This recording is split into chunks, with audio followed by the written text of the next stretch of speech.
তাদের সাথে কথা বলে? আমরা যেদিন গিয়েছিলাম সেই দিনই হাইকোর্টের রায় হয়েছিল যে সিবিআই এর হাতে এটাকে তুলে দেওয়া হলো। দেখলাম ওরা দৃশ্যত খুব খুশি। আমি সেখানে ওদেরকে একটা কথা বলেছিলাম যে সিবিআই হয়ে যাওয়া মানে কিন্তু তদন্ত প্রক্রিয়া শেষ নয়, কারণ সিবিআই এর হাতে যাওয়া বহু মামলাও কিন্তু মাঝপথে পথ হারিয়েছে। আমরা যারা ওনার বিচার চাইছি, ন্যায় বিচার চাইছি, সুবিচার চাইছি, তাদেরকে চাপটা বজায় রাখতে হবে। এবং যে অবস্থার মধ্যে দিয়ে ওরা লড়াই করছে, তার পরের দিন যেটা দেখলাম আমরা, যে রাত্রিবেলাতে যে তাণ্ডব লীলা ওখানে চললো, অন্য কোনো কারণ ছিল না। কারণ একটাই, যারা পথে নামছেন একটা অদৃশ্য বার্তা দেওয়া যে পথে নামুন, যে গুন্ডাদেরকে আমি কন্ট্রোল করি তারা কিন্তু রাস্তায় ছাড়া আছে, সুতরাং একটু বুঝে শুনে পথে নামবেন। আজকেও মোহনবাগান ইস্টবেঙ্গলের সমর্থকরা পথে নেমেছিলেন। এমনিতে খেলার মাঠে সম্পর্ক একদম বৈরিতার সম্পর্ক, কিন্তু এই একটা ঘটনা অন্যায়ের মানে পাহাড় চূড়া তাদেরকে এই প্রতিবাদের একদম শীর্ষস্থানে পৌঁছে দিয়েছে। খেলার মাঠেও প্রতিবাদ ছড়িয়ে পড়েছে, শান্তিপূর্ণ প্রতিবাদ। সেই প্রতিবাদকেও এত ভয়, সেখানে লাঠিচার্জ করতে হচ্ছে, সেখানে গ্রেপ্তার করতে হচ্ছে। মানে একটা শাসক যখন ক্ষমতা হারানোর সর্বোচ্চ ভীতিতে থাকে, মানে চূড়ান্ত ভীতিজনক জায়গায় থাকে, তখন তার প্রতিক্রিয়াগুলো এরকম জায়গায় আসে। একটা বিষয়, দীর্ঘদিন ধরে আপনি আন্দোলন করছেন, আপনারা আন্দোলন করছেন, আন্দোলনের 570তম দিন। সরকারের কর্মচারীদের বকেয়া মহার্ঘ ভাতা নিয়ে আন্দোলন শুরু করেছিলেন। সাথে ছিল আরো ইস্যু, যেটি হচ্ছে যে স্বচ্ছভাবে স্থায়ী নিয়োগ, মানে যে সমস্ত পদগুলি শূন্য পদ পড়ে আছে, আর যে সমস্ত পদগুলি মানে কন্ট্রাকচুয়াল স্টাফ, তাদেরকে স্থায়ীকরণের প্রক্রিয়াটা করা। তো এই আন্দোলন করতে করতে বারবার আপনার মুখে শুনেছি, আপনাদের মুখে শুনেছি দুর্নীতি বলে একটি শব্দ। আপনাদের এই আন্দোলন, রাস্তায় বসে থাকা, চাকরি প্রার্থী যারা যোগ্য মনে করছে তাদের চাকরি না হওয়া, বসে থাকা, চাকরি করছে একদল, তাদের চাকরি চলে যাচ্ছে দুর্নীতির দায়ে, সরকারি জায়গাতে একটি মেয়ে হত্যা হচ্ছে, বিষয়গুলো কি কি সব বিচ্ছিন্ন? একদমই নয়। পশ্চিমবঙ্গে যেভাবে অন্যান্য ইস্যুকে সামনে নিয়ে এসে সরকারি দল বলুন বা বিরোধী দলও বলুন, দুর্নীতির জায়গা থেকে দৃষ্টিটাকে ঘুরিয়ে দিতে চায়, সেটা কিন্তু একদমই নয়। পশ্চিমবঙ্গের এক এবং মূল সমস্যার যেটা শুরু, সেটা হচ্ছে দুর্নীতি। যত কিছু কথাগুলো আপনি বললেন তার সমস্ত কিছুর মূলে কিন্তু দুর্নীতি, এবং এই দুর্নীতিটা সংগঠিতভাবে প্রত্যেকটা ক্ষেত্রে চলছে। আমাদের ডিএ না পাওয়া, এই রাজ্যের বেকার ছেলে মেয়েদের চাকরি চুরি যাওয়া, শূন্য পদগুলো লক্ষ লক্ষ শূন্য পদ অবলুপ্ত হওয়া, অস্থায়ী কর্মচারীদের চূড়ান্ত শোষণ, প্যারা টিচার থেকে শুরু করে সমস্ত স্তরের কর্মচারীদের, এই রাজ্যের ছেলে মেয়েদের, লক্ষ লক্ষ ছেলে মেয়েদের রাজ্য ছেড়ে চলে যাওয়া, সমস্ত কিছুর মূলে কিন্তু দুর্নীতি। এবং সেই দুর্নীতিটা রাজ্যের সর্বোচ্চ শিখরে বসে থাকা যেসব মানুষজন, তাদের একদম প্রত্যক্ষ মদতে এটা চলছে। বর্তমানে যদি বলতে হয়, এখানে যারা প্রশাসনে শাসন করছেন সেই ফ্যামিলিটা হচ্ছে বর্তমানে ভারতবর্ষের সব থেকে ধনী রাজনৈতিক ফ্যামিলি। কোথা থেকে এত টাকা এলো? পশ্চিমবঙ্গের অর্থনৈতিক অবস্থা খারাপ একদম নয়, পশ্চিমবঙ্গের অর্থনৈতিক অবস্থা যথেষ্ট ভালো, ভালো হয়েছে। কিন্তু উনি একটা ধারণা মানুষের মধ্যে ঢুকিয়ে দিতে পেরেছেন যে আমার কাছে পয়সা নেই। মানে এটাও কিন্তু আরেক ধরনের দুর্নীতি। মিথ্যা কথাটা বলাও, প্রশাসনের বসে মিথ্যা কথাটা বলাও হচ্ছে একটা দুর্নীতি। কারণ তিনি এই টাকা নেই বলে যাতে টাকাটাকে নয় ছয় করতে পারেন সেই রাস্তাটাকে আসলে উন্মুক্ত করছেন, এবং সেই রাস্তাটাকে উন্মুক্ত করেছেন বলে আজকে নিজেদের হাতে এরকম সম্পত্তিটা দাঁড়িয়েছে। কোনো গ্রামে আপনি চলে যান, একটা যদি বড় বাড়ি দেখতে পান, খুব বিশাল একটা অট্টালিকা যদি দেখতে পান, আপনি নিশ্চিন্ত হয়ে জানবেন যে সেটা শাসক দলের কোনো পাড়াতুতো নেতার। আচ্ছা, এই এখানে কদিন আগে একটা ইউরোপিয়ান স্টাইলের একটা মানে বিলাসবহুল বাড়ি একটা মানে সোশ্যাল মিডিয়াতে ঘোরাঘুরি করছে। বাড়িটা কার? দমদম পুরসভার একজন কাউন্সিলরের। ভাবতে পারছেন? পুরসভার একটা কাউন্সিলর, সে প্রায় 5 কোটি টাকার বাড়ি করেছে। আইডিয়া করুন, যে তার উপরে উপরে থাকা মানুষজনের সম্পদের পরিমাণটা কত। পশ্চিমবঙ্গের সাধারণ মানুষের হাতে সম্পদ চলে গেছে, নেই পয়সা। একটা শ্রেণীর মানুষের হাতে প্রচুর সম্পত্তি এসে জড়ো হয়েছে। তাদের এক কাজ কি, পরিচয় কি? তারা নাকি সমাজ সেবা করেন। পশ্চিমবঙ্গের মানুষকে ঠিক করতে হবে যে এই রকম সমাজসেবকদের মানে সমাজ সেবার ছাতার তলার কতদিন থাকবেন।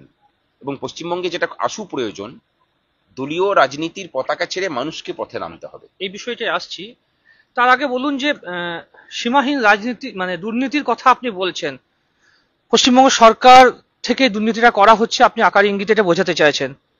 পশ্চিমবঙ্গ তো একটা অঙ্গরাজ্য, ভারতবর্ষের একটি অঙ্গরাজ্য, ভারতবর্ষে একটা কেন্দ্রশাসিত সরকার চলে, তার কি কোনো ভূমিকা নেই? অবশ্যই ভূমিকা আছে। দিল্লির একজন মুখ্যমন্ত্রী আছেন, তিনি দুর্নীতির দায়ে তাকে জেলে যেতে হয়েছে, ইডি সিবিআই ধরেছে, এখনো জামিন পাননি। পাশের রাজ্য ঝাড়খণ্ড, নির্বাচিত মুখ্যমন্ত্রী, তাকে গ্রেপ্তার করে সরাসরি জেলে ঢোকানো হয়েছে। আর এখানে প্রত্যেকটা দুর্নীতির তদন্তের যখন এন্ড পয়েন্টে যাচ্ছে, তখন সেটা একটা জায়গাতেই গিয়ে মিশছে। তারপরেও কোনো অদ্ভুত কারণে যারা তদন্তকারী সংস্থা, তাদেরকে গ্রেপ্তার করতে দেওয়া হয় না কোনো অদৃশ্য নির্দেশে। এবং তিনি ঘুরে বেড়ান, তিনি বলেন যে আমাকে দরকার হলে ফাঁসি কাটে ঝোলাবেন। কোথা থেকে এই দুর্নীতিবাজরা এত সাহস পায়, এত কনফিডেন্স তাদের কোথা থেকে আসে, যদি না কেন্দ্রের মদত থাকে? মানে তারা ধরছেন না কেন? হাইকোর্ট যেখানে বলছে, বিচারপতি তার চেয়ারে বসে পড়ে বলছেন, তারপরেও যখন তাকে ধরা না হয়ে ছেড়ে রাখা হয়, তখন কোথাও না কোথাও একজন এই রাজ্যের নাগরিক হিসেবে তো মানে সন্দেহ তো জন্মাই। তাহলে যেটা দাঁড়ায় যে পশ্চিমবঙ্গের মানুষের যে সীমাহীন দুর্দশা, সেই দুর্দশার শেষ কোথায়? মানে রাজ্য সরকার, যে সরকারকে মানুষ ভোটে নির্বাচিত করছে, তারা মানুষের বিপক্ষে। তার যে বিরুদ্ধ রাজনৈতিক দল, সেই রাজনৈতিক দল যারা কেন্দ্রে বসে আছে, তারাও সঠিকভাবে এই মানুষ মানে রাজ্যের মানুষের প্রতি সুবিচার করছেন বলে মনে হচ্ছে না। এই অবস্থায় মানুষ তার প্রতিবাদটা কিভাবে করবে? রাজনীতি যতদিন যাচ্ছে, পশ্চিমবঙ্গের রাজনীতি, পশ্চিমবঙ্গের মানুষ কি বিমুখ হয়ে যাচ্ছে না? হ্যাঁ, হচ্ছে তো। হচ্ছে বলেই তো মানুষ নিজের থেকে পথে নামছে। একটা সোশ্যাল মিডিয়ার কল, সেখানে লক্ষ লক্ষ মানুষ পথে নামছেন। কেন? প্রতিষ্ঠিত রাজনৈতিক দলগুলোকে ভাবতে হবে যে এই যে অনাস্থা, তারা যখন ডাকছেন তখন আসছে না। মানুষ নিজের পরিচয়ে বেরোচ্ছে, মানুষ নিজেদের তাগিদে বেরোচ্ছে, অথচ তাদের তাগিদে বেরোচ্ছে না। তার কারণ তাদের বিশ্বাসযোগ্যতা তলানিতে ঠেকেছে। বিশ্বাসযোগ্যতা নেই, কারণ মানুষ বিশ্বাস করতে পারছে না যে এর বিরুদ্ধে আলটিমেট লড়াইটা তারা করবেন বলে। করতে পারবেন কিনা সেটা নয়, করবেন বলে। মানুষের সমস্ত অধিকারকে কেড়ে নেয়। কত সহজে বলতে পারছেন যে চলে যাওয়ার সে তো চলে গেছে, আমরা ক্ষতিপূরণ দেব 10 লাখ টাকা। এর আগে আরেকটা ক্ষতিপূরণের অ্যামাউন্ট ঠিক করেছিলেন। মানুষের জীবন, মানুষের সম্মান, নারীর জীবন, নারীর সম্মান। তুমি অধিকার চেয়েও না, তুমি আমার অনুগ্রহ হয়ে থাকো, আমি তোমাকে ঠিকঠাক রাখবো। আমার ভাই বোনেরা যারা আছে, তারা একটু আমোদ ফুর্তি করবে, সেই আমোদ ফুর্তিতে তুমি বাধা দিও না। বাধা দিলে কিন্তু আমি তখন রক্তচক্ষু দেখাবো, কাউকে কাউকে আসামি সাজাবো। সুকুমার রায় লিখেছিলেন আর কি। এটাই তো ঘটছে এখানে। সেই জায়গা থেকে যদি বেরিয়ে আসতে হয়, মানুষের মানে নিজের মুক্তির পথটা মানুষকে নিজেকেই খুঁজে নিতে হবে।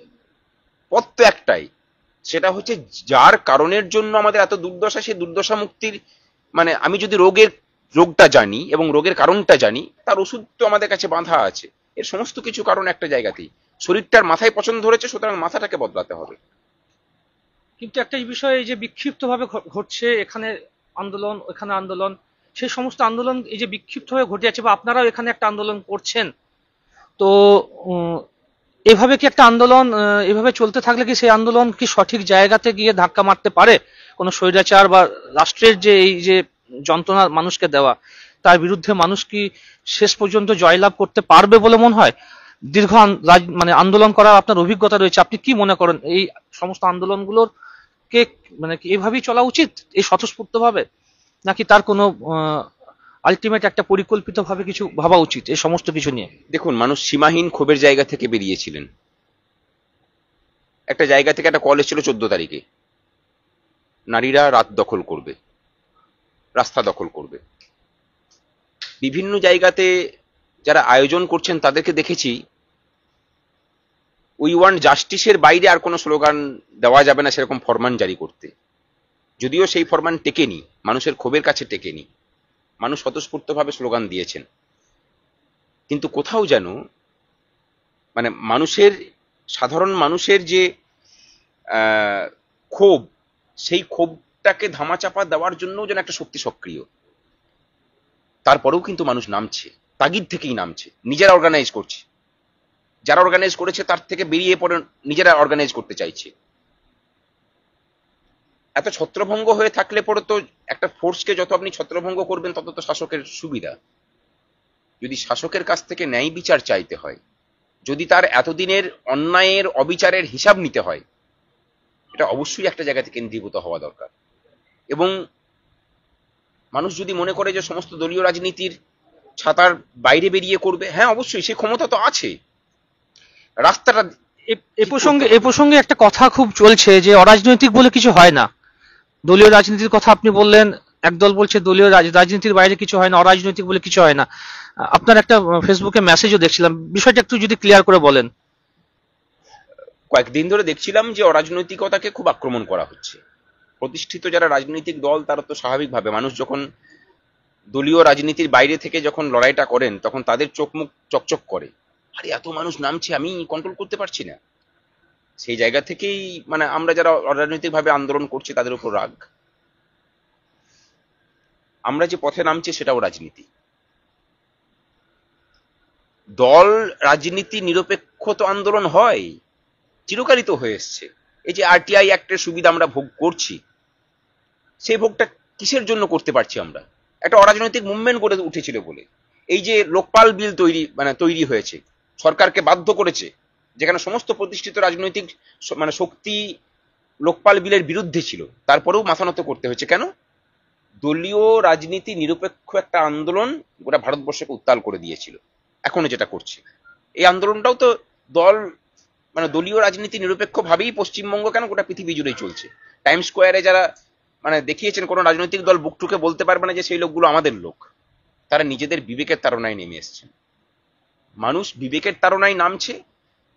আমরা যারা আন্দোলন করি বিভিন্ন দাবি দাওয়া নিয়ে, আমাদের মনে হচ্ছে এই বিবেকের যেহেতু জাগরণ ঘটেছে মানুষের, এই আন্দোলন সহজে থামবে না, এবং সরকার যে দমন পীড়নের রাস্তা নিচ্ছে এটা তত বেশি করে জ্বলবে। কিন্তু সবাইকে বলবো যে আসুন একটা জায়গায় কেন্দ্রীভূত হই। এই দুর্নীতির আঁতুড়ঘর যে যে প্রতিষ্ঠানগুলো, সেই প্রতিষ্ঠানগুলোতে এবার আঘাতটাকে নামিয়ে নিয়ে আসা প্রয়োজন। এটাকে আঘাতটা নামিয়ে নিয়ে আসতে পারলে এখান থেকে মানুষের মুক্তি ঘটবে না। আর পশ্চিমবঙ্গের যে সমস্যার কথা বলছেন না, একদমই কোনো সমস্যা নেই। একটা বছরের মধ্যেই পশ্চিমবঙ্গকে সাজিয়ে দেওয়া যাবে। কোনো অর্থনৈতিক ক্রাইসিস নেই, কোনো ক্রাইসিস নেই। নতুন নিয়োগ করা যাবে, সুরক্ষা দেওয়া যাবে। এই ঘটনা ঘটবেই না। অপরাধীদের উপরে কড়া হাতে দমন করলে পরে এই ঘটনা ঘটবে না। আমি বলছি না যে ধর্ষণ সম্পূর্ণরূপে বন্ধ হবে, কোনো সমাজই কোনোদিন বন্ধ হয় না। মানুষের চেতনা সেই জায়গাতে এখনো যায়নি। মানুষ যখন চেতনার জায়গাতে যাবে, যখন নারী পুরুষের ভেদ থাকবে না, তখন ধর্ষণ বন্ধ হয়। তার আগে পর্যন্ত বন্ধ হবে কিভাবে? কিন্তু যারা ধর্ষণ করছেন তাদের প্রতি রাষ্ট্রশক্তি সর্বোচ্চ শক্তি দিয়ে তাকে দমন করবে, তাকে বিচারের আওতায় নিয়ে আসবে। সেইটা না করে যখন রাষ্ট্রশক্তি তাকে আঁচল দিয়ে ঢেকে রাখার কাজটা করে, তখন যারা ধর্ষকরা লাইন দিয়ে দাঁড়িয়ে থাকে তারা তখন আরো সাহস পায়। আমার মা আছে, আমার দিদি আছে আমাকে আঁচল দিয়ে ঢেকে রাখার জন্য, চলো অন্যায়টা করি। এই জায়গাটাই বর্তমানে হচ্ছে পশ্চিমবঙ্গে। বিষয়টা এখানে। এবং ধর্ষণের কথা উঠে এলো আরেকটি বিষয়, আপনার পূর্ব বর্ধমান জেলায় একটি আদিবাসী মহিলাকে ধর্ষণ করে খুন করা হয়েছে। আজকে তারা পথে নেমেছিলেন। শুধু শহরের একটা ডাক্তার না, প্রান্তিক মানুষও ধর্ষিত হচ্ছেন, খুন হচ্ছেন, তার বিচারও কিন্তু হয়নি। মাননীয়া বলছিলেন যে আমাদের হাতে থাকলে আমরা বিচার করে দিতে পারতাম, সিবিআই তো নিয়ে নিল, আমরা সিবিআই কে দেখবো। আরেকটি উদাহরণ, আরেকটি খুব বাজে ঘটনা পূর্ব বর্ধমানে শক্তিগড়ে হয়েছে। আজকে পথে নেমেছিলেন আদিবাসী ভাই বোনেরা, তাদেরও আন্দোলন চলছে, সব মিলিয়ে। এবং এই যে আন্দোলন চলছে সব মিলিয়ে সমস্ত আন্দোলনকারীদেরকে আপনি কি বার্তা দেবেন সংগ্রামী যৌথ মঞ্চের পক্ষ থেকে এবং ব্যক্তিগত একজন শিক্ষক হিসেবে, এবং আপনি শিক্ষকতা করেন, শিক্ষক মহলের কাছেই বা কি বার্তা দেবেন? আরো একটা ঘটনা বোধহয় মিস করে গেলেন, সেটা হচ্ছে মালদাতে একটা মালদাতে, হ্যাঁ। ঘটনা ঘটেছে। সমস্ত ক্ষেত্রেই কিন্তু মানে পুলিশ প্রাথমিকভাবে অভিযোগ নিতে চায়নি। ঘটনা ঘটছে, সুবিচার নেই, বরং পাশ কাটিয়ে গিয়ে কিভাবে আমি এখান থেকে মানে সুরক্ষিত থাকতে পারি তার প্রচেষ্টা রয়েছে। আর আদিবাসীদের কথা বলছেন, এই সমাজটা প্রতিদিনই ধর্ষিত হচ্ছে। তাদের হোস্টেল বন্ধ হচ্ছে, নিজেদের ভাষায় পড়ার অধিকার নেই, তাদের জমি কেড়ে নেওয়া হচ্ছে, তাদের কোটার যে সংরক্ষিত চাকরি সেই চাকরিকে দুর্নীতি করে অন্য জায়গাতে বিক্রি বাট্টা করা হচ্ছে। তাদের তো পথে সংগঠিতভাবে নামা উচিত। একজন মানুষ হিসেবে আমি বলবো যে চলো সবাই মিলে সংগঠিতভাবে নামা যাক।